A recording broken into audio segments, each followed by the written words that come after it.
Commençons les révisions de mécanique avec des révisions de mécanique du point matériel. Alors, le point matériel, pour le moment, ça sera un solide en translation, mais nous verrons plus tard une définition plus générale. Donc, ce point, il a une masse m et une vitesse v dans un référentiel r. Alors, Newton a formulé plusieurs lois. Sa première loi, c'est qu'il existe des référentiels, dits galiléens, dans lesquels un point matériel qui n'est soumis à aucune force, donc on dit qu'il est isolé, bien il est soit au repos, soit en mouvement rectiligne uniforme. La deuxième loi de Newton, elle relie la résultante des forces, donc somme sur i des Fi, qu'on note grand F, s'appliquant au point matériel, à son accélération dv sur dt et à sa masse m. Donc c'est la fameuse loi somme des forces égale ma. Alors on retrouve que si grand F égale à 0, ce qui est le cas donc si le point matériel m est isolé, mais aussi s'il est pseudo-isolé. Pseudo-isolé, ça veut dire que il y a des forces qui se compensent, comme par exemple en première approximation, un palais sur une patinoire pour lequel la réaction compense le poids. Et bien dans ce cas-là, effectivement, par intégration, on voit que si grand F vaut 0, la vitesse est une constante, elle garde la valeur qu'elle avait à l'instant t égale à 0. Alors il s'agit en fait du vecteur vitesse, ce qui prouve que si la vitesse initiale est non nulle, eh bien le point matériel est en mouvement rectiligne uniforme, il garde son même vecteur vitesse dans le temps, alors qu'au contraire, s'il était au repos, il reste au repos. Sa vitesse est constamment nulle. La troisième loi de Newton est la loi des actions réciproques. Elle stipule que si on a deux points matériels M1 et M2, ils exercent des forces l'un sur l'autre, notez F de 1 sur 2 et F de 2 sur 1. Eh bien, ces forces d'abord sont portées par la droite M1, M2. C'est ce que traduit la relation M1, M2 vectorielle F de 1 sur 2 égale à 0. Et en plus, elles sont opposées, comme on peut le voir sur le schéma. Alors nous allons par la suite appliquer ces lois de Newton pour déterminer des théorèmes plus généraux. Alors théorème du moment cinétique, eh bien si on prend un point O, un point quelconque, mais qui est fixe dans le référentiel R galiléen, et qu'on étudie le point matériel grand M de masse M, on définit le moment cinétique du point matériel au point de réduction O comme étant le produit vectoriel OM vectoriel MV. OM vectoriel, la quantité de mouvement du point matériel. Lorsqu'on dérive par rapport au temps cette relation, le premier terme fait intervenir la dérivée d'OM par rapport au temps, c'est la vitesse. V vectoriel MV, évidemment, ça fait vecteur nul. Et il ne nous reste plus que OM vectoriel MdV sur dt, qui est d'après la deuxième loi de Newton, ou PFD, principe fondamental de la dynamique, qui est la résultante des forces F qui s'appliquent sur le point M. C'est ce que l'on retient. En un point de réduction fixe dans un référentiel galiléen, eh bien la dérivée du moment cinétique d'un point par rapport au temps, c'est le moment en haut de la résultante des forces qui s'appliquent sur ce point matériel, c'est-à-dire OM vectoriel F. Un autre théorème général, c'est le théorème de l'énergie cinétique. On l'obtient en partant du PFD, somme des forces égale ma, et en faisant le produit scalaire par VDT. On reconnaît MV dV, c'est-à-dire la différentielle d'un demi de MV carré, ou un demi de MV carré est par définition l'énergie cinétique du point matériel. À droite, on a FV dt. FV, c'est la puissance des actions F qui s'exercent sur le point matériel. Mais comme VDT, c'est aussi le déplacement élémentaire DOM du point pendant la durée de dt, eh bien F DOM, c'est aussi le travail des forces qui s'exercent sur le point matériel. C'est la somme sur i des Fi scalaire DOM, résultante de toutes les actions élémentaires qui s'exercent sur le point matériel. Alors on retient que la variation d'énergie cinétique, ici élémentaire, du point matériel, c'est égal au travail de toutes les actions qui s'exercent sur le point matériel, ou bien en divisant par dt, que DEC sur dt, c'est-à-dire la puissance cinétique du point matériel, est égale à grand P, c'est la puissance de toutes les actions qui s'exercent sur le point matériel. Alors on distingue des forces conservatives de forces non conservatives. Les forces conservatives sont définies ainsi. Quand une force est conservative, il existe une fonction de l'espace qu'on appelle l'énergie potentielle, telle que le travail élémentaire de la force, le F scalaire DOM, s'écrive comme moins DEP, la variation élémentaire de l'énergie potentielle au signe près.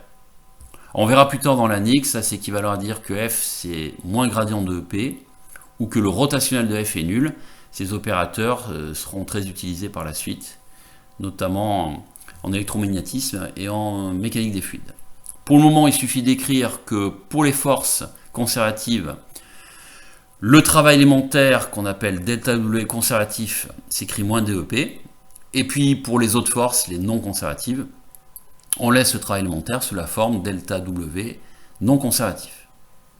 Alors en faisant passer le moins DEP de l'autre côté, on obtient D de EC plus EP égale travail des actions non conservatives.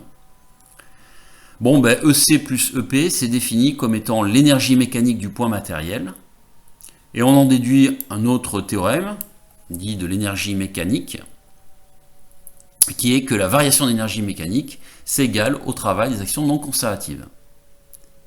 S'il n'y en a pas d'actions non conservatives, ou si il y en a mais elles ne travaillent pas, à ce moment-là, on en déduit que l'énergie mécanique du système est constituée par le point matériel, somme de l'énergie cinétique et de l'énergie potentielle, est une constante.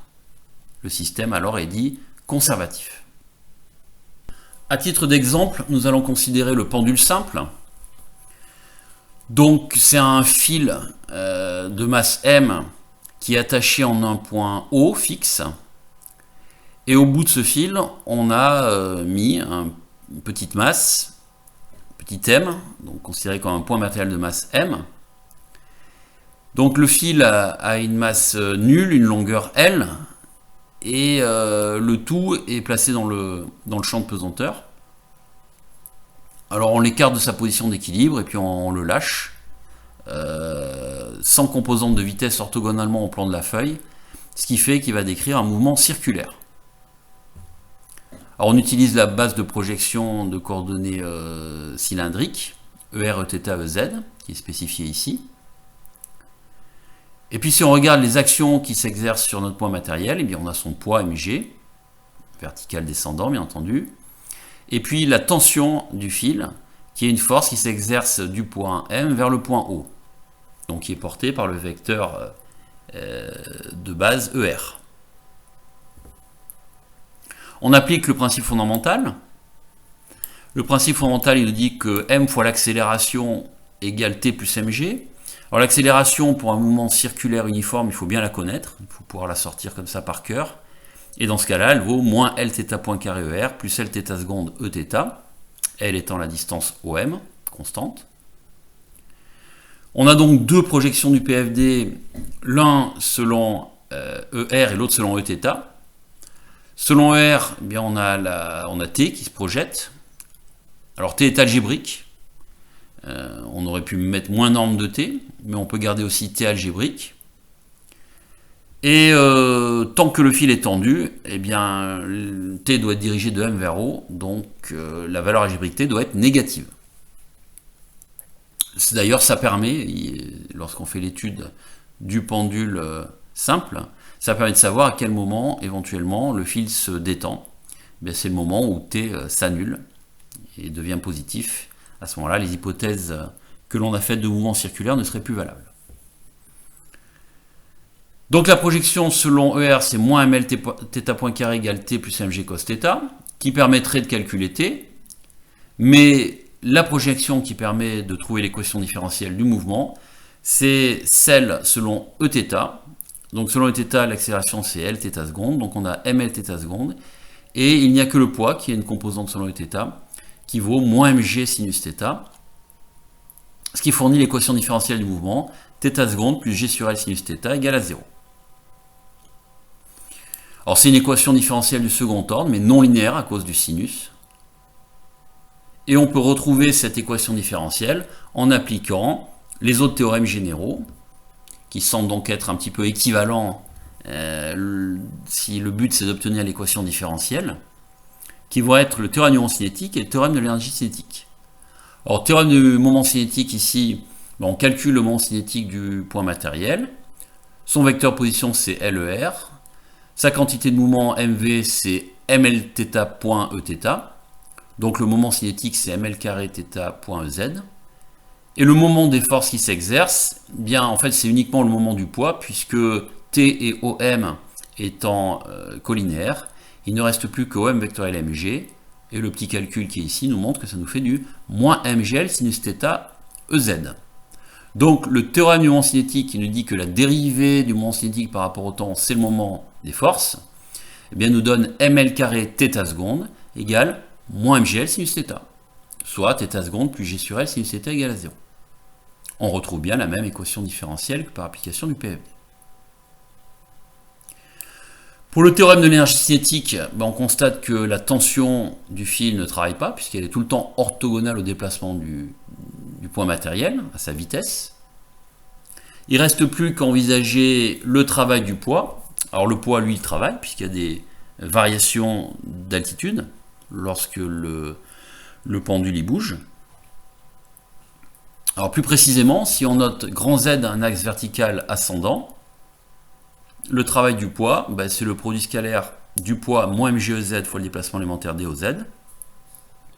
Il ne fait intervenir que la variation d'altitude grand Z, donc ça nous fait du moins mg dz, et on constate qu'effectivement le poids, lorsque g est uniforme, c'est une force conservative associée à l'énergie potentielle mgz. Alors plus mgz, évidemment, si on a un axe vertical ascendant, ça serait moins mgz dans le cas d'un axe vertical descendant. Dans le cas qui nous intéresse, grand Z est donc vertical ascendant. Et si on prend l'origine des altitudes lorsque le pendule est dans sa position d'équilibre, lorsque θ vaut 0, son altitude grand Z, lorsque le pendule est dans la position caractérisée par l'angle θ, c'est donc, on le voit ici, du L moins L cos θ. Puisqu'il y a une seule force qui travaille et qu'elle est conservative, l'énergie mécanique se conserve, ce qui nous donne 1 demi mv carré plus mgz égale constante, avec z qui vaut L facteur de 1 moins cos θ, v qui vaut L θ point. En remplaçant, on obtient cette relation qui s'appelle une intégrale première du mouvement, puisqu'elle relie la vitesse à la position. Mais avec cette intégrale première du mouvement, on peut, par dérivation, trouver l'équation différentielle du mouvement. Alors si on observe bien, lorsque l'on dérive, il y a un terme θ point qui est en facteur, qui est une solution parasite, un petit peu évidente, parce que le cas où θ point égale à 0, c'est-à-dire où le pendule ne bouge pas, il serait dans sa position d'équilibre, c'est un cas évidemment où l'énergie mécanique se conserve. Mais lorsqu'il bouge, pour que l'énergie mécanique se conserve, il faut absolument qu'on ait θ seconde plus g sur L sinus θ égale à 0. On retrouve l'équation différentielle précédente. Alors d'un point de vue tactique, qu'est-ce qu'il faut utiliser ? Il semblerait quand même que dans ce qu'on vient de voir, le plus simple, c'est d'utiliser soit le théorème du moment cinétique, soit de l'énergie cinétique, puisque la tension, elle est éliminée, soit parce qu'elle est collinaire à OM, soit parce qu'elle ne travaille pas. Mais attention, si l'énoncé de l'exercice c'est justement de savoir si à un moment donné le fil se détend, il faudra absolument utiliser cette composante du PFD. Et comme cette composante n'apparaît pas dans les autres théorèmes, on serait quand même si on a utilisé un des deux théorèmes, pour trouver l'équation différentielle du mouvement, on serait quand même obligé d'utiliser la projection selon R du PFD pour pouvoir répondre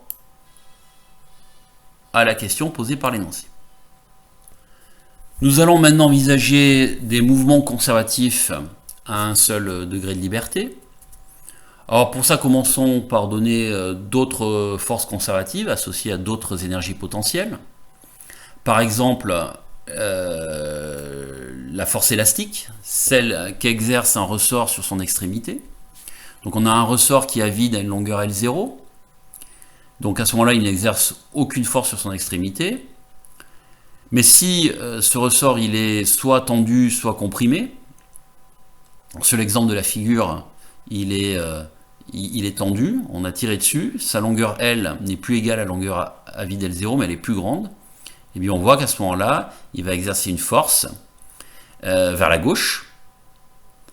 Donc si on a pris un vecteur de base EX dirigé de l'extrémité fixe vers l'extrémité mobile du ressort, eh bien on voit que algébriquement, cette force T qu'il exerce, eh bien si on applique la loi dite de Hooke, qui nous dit que cette force elle est proportionnelle à l'élongation L moins L0, eh bien cette force elle fera intervenir un moins, puisque si elle est plus grande que L0, la force est vers la gauche, alors que si elle est plus petite que L0, donc si on a comprimé le ressort, cette force serait vers la droite.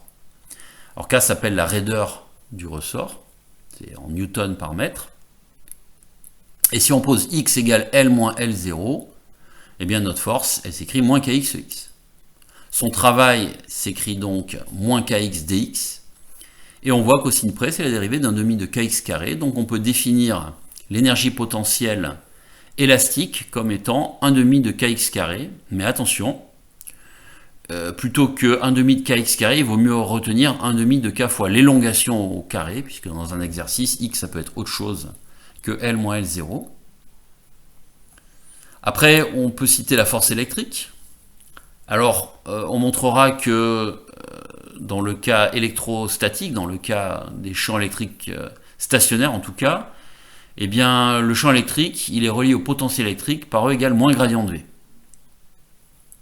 Donc la force électrique, qui est la force qui s'exerce sur une charge ponctuelle Q, eh bien cette force électrique QE s'écrit du coup moins gradient de QV, et elle est associée à une énergie potentielle QV.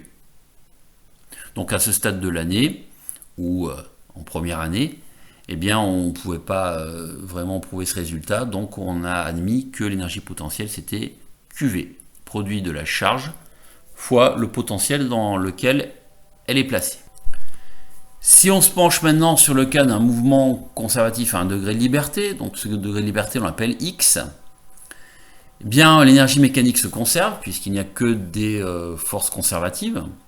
L'énergie potentielle ne dépend que de x, et on a donc une intégrale première qui nous dit que l'énergie mécanique, somme de l'énergie cinétique 1 demi d'mv carré plus l'énergie potentielle EP de x, est une constante.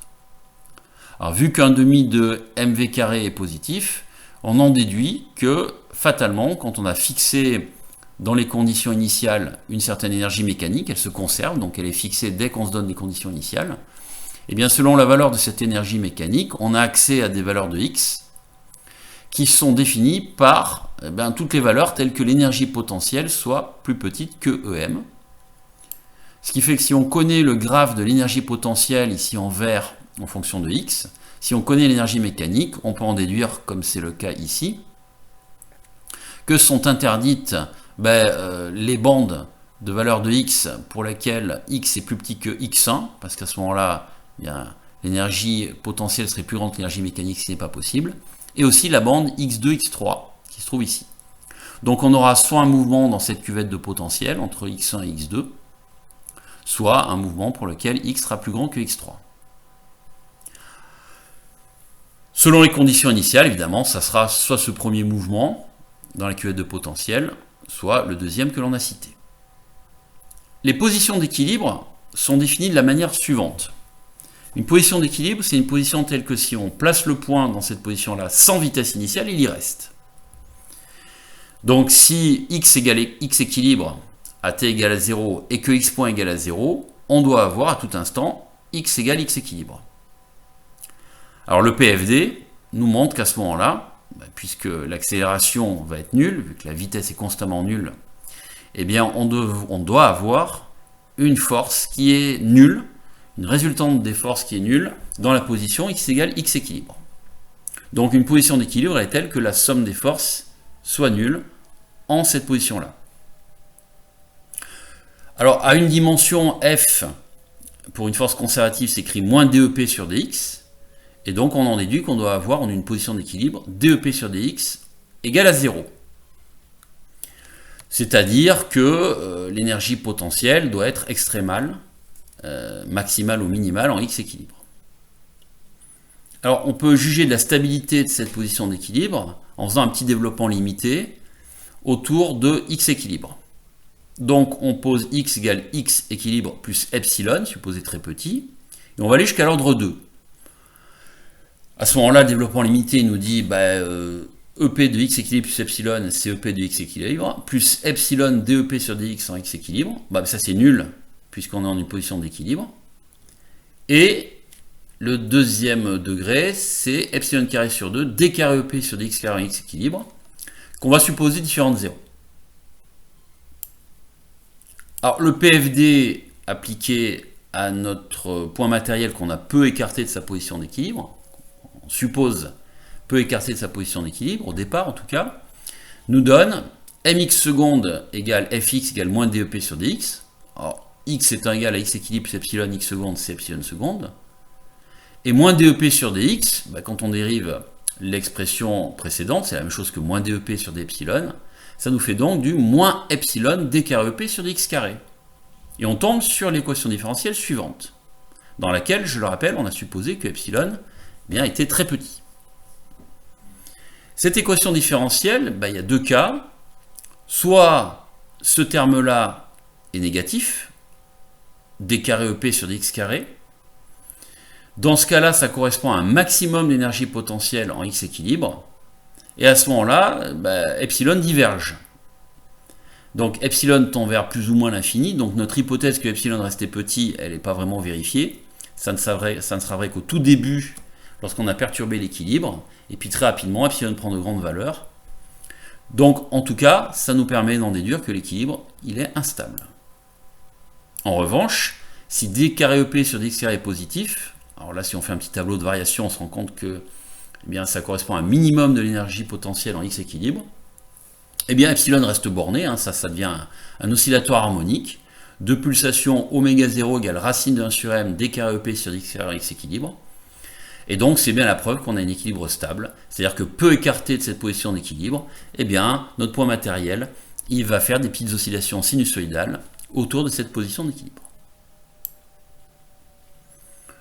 Un exemple, c'est le cas où on a une force harmonique, moins kx, sa projection sur l'axe des x c'est moins kx, on l'a vu tout à l'heure. Du coup, la position telle que force égale à 0, c'est la position qui correspond à x égale x équilibre égale à 0. L'énergie potentielle, on a dit que c'est un demi de kx carré, elle est bien minimale en x égale à 0, et donc l'équilibre est stable. La dérivée seconde de EP par rapport à x, c'est k, donc la pulsation des oscillations autour de la position d'équilibre, c'est racine de k sur m. En réalité, là, c'est pas la peine de dire des petites oscillations, puisque avec une force harmonique, on tombe sans approximation sur l'équation différentielle d'un oscillateur harmonique. Donc là, on a bien effectivement, quelles que soient les conditions initiales, même si on a écarté fortement notre oscillateur de sa position d'équilibre, on aura des oscillations sinusoïdales. Alors on peut citer maintenant un exemple, celui d'un pendule simple, mais pour lequel la tige, alors au lieu d'être un fil comme tout à l'heure, ça serait une tige rigide, mais de masse nulle.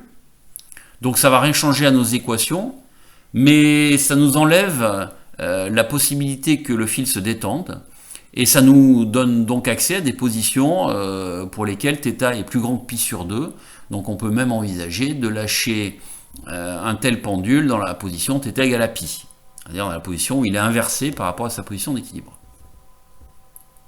On a vu tout à l'heure que l'énergie potentielle c'était mgl facteur de 1 moins cos θ. Donc le graphe correspondant, c'est une fonction sinusoïdale, donc c'est le graphe qui est en vert, qui est minimal en θ égale à 0, position d'équilibre stable, maximal en θ égale pi ou moins pi, position d'équilibre instable.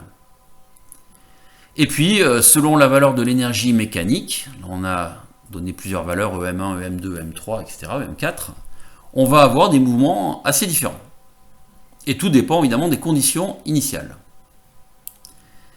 Donc si on a choisi des conditions initiales pour lesquelles l'énergie mécanique reste très petite devant mgl, alors vous voyez ici que l'énergie potentielle varie entre 0, quand θ vaut 0, et puis au maximum, elle vaut 2 mgl, ça c'est dans la position d'équilibre instable, quand θ elle vaut pi.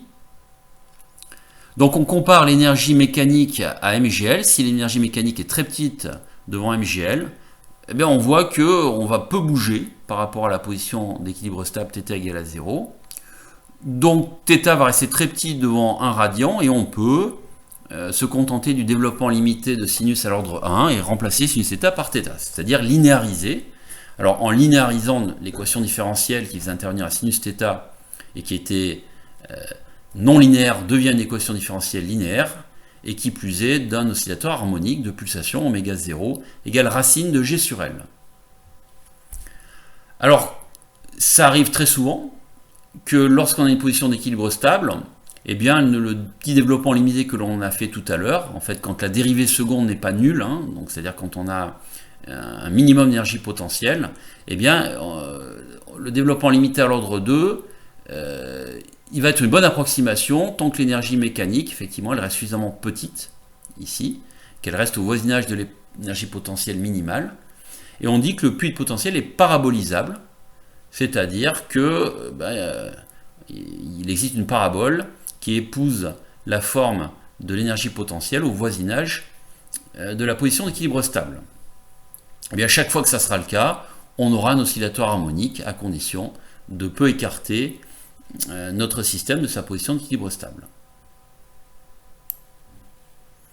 Lorsque on augmente l'énergie mécanique, par exemple ici on a EM2, elle reste plus petite que 2 MGL, mais on n'est plus du tout dans le cadre où on peut confondre la courbe verte et la courbe bleue, le puits de potentiel parabolique.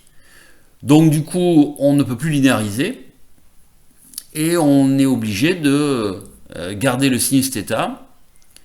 L'oscillateur n'est plus un oscillateur harmonique, mais ça reste un oscillateur. On est bloqué dans la cuvette de potentiel. Donc l'angle maximal qui sera atteint, il sera ici. Et puis, comme c'est une position pour laquelle on a une dérivée de l'énergie potentielle qui est positive, une pente positive, on aura une force qui sera négative. Et arrivé dans sa position extrémale vers la droite, notre pendule, il va repartir à cause de cette force qui s'exerce vers la gauche, il va repartir vers la gauche, il va repasser par sa position d'équilibre stable et aller chercher la position vers la gauche qui est symétrique, position extrémale. Là, il sera soumis à une force qui ira vers la droite et ainsi de suite, le mouvement reste périodique. Lorsqu'on atteint la valeur 2 MGL de l'énergie mécanique, alors on est dans un cas critique, puisque on va passer d'un mouvement où on restait dans la cuvette de potentiel, donc un mouvement d'oscillation, à un mouvement pour lequel, eh bien, maintenant, le pendule il fait des tours complets, ce qu'on appelle des révolutions. Alors quand il fait des révolutions, c'est le cas de EM4, cette énergie mécanique, il n'y a jamais EP est égal à EM, on a toujours l'énergie cinétique qui est positive, donc notre pendule il ne s'arrête jamais, il n'y a pas d'instant où sa vitesse s'annule, et donc il décrit des révolutions, θ ne fait que croître, ou décroître selon le sens dans lequel on l'a lancé. Alors ça on le voit très bien dans le portrait de phase. Le portrait de phase, on a fait le choix de représenter θ point en fonction de oméga 0 θ, et pas θ. Alors le but c'est que lorsqu'il y a des petites oscillations, donc sinusoïdales, et bien comme on l'a vu en cours précédemment, à ce moment-là la trajectoire de phase c'est un cercle. Alors le cercle il est décrit dans le sens antitrigonométrique puisque quand θ point est positif, θ croît, et quand on passe du côté θ point négatif, θ décroît. Alors regardons ce qui se passe donc pour des faibles énergies mécaniques, très petits devant MGL, on a un petit cercle. Ce cercle il se déforme lorsque l'énergie mécanique croît et qu'on ne peut plus faire la linéarisation, mais on garde une trajectoire fermée, qui est la marque d'un mouvement périodique. Et puis on continue à déformer, et puis il y a le cas critique. Le cas critique, c'est le cas qui est en rouge. Donc dans ce cas-là, eh bien, on pourrait atteindre la position θ égale à pi, où il resterait indéfiniment le pendule, puisque c'est vraiment une position d'équilibre. Donc c'est un cas critique. Si on est au-dessus de ce cas critique, eh bien, on a des courbes comme celle qui est en jaune ici, Et là, on voit que la trajectoire n'est plus fermée, on a des révolutions, et le pendule fait des tours complets. Le portrait de phase est invariant par translation de pi. Donc on peut dire que lorsqu'on a des petites oscillations, ou des oscillations autour de la position d'équilibre, donc quand on est dans la cuvette de potentiel, θ égale 0, θ égale 2π, pour nous c'est pareil. En revanche, pour les révolutions, c'est pas pareil, puisque par exemple θ égale 2π, ça veut dire si on a lâché notre pendule dans la position θ égale à 0, et qu'on lui a donné une vitesse suffisante pour qu'il fasse des révolutions, ça veut dire que quand θ égale 2π, il a fait un tour, quand θ égale 4π, il a fait 2 tours, etc.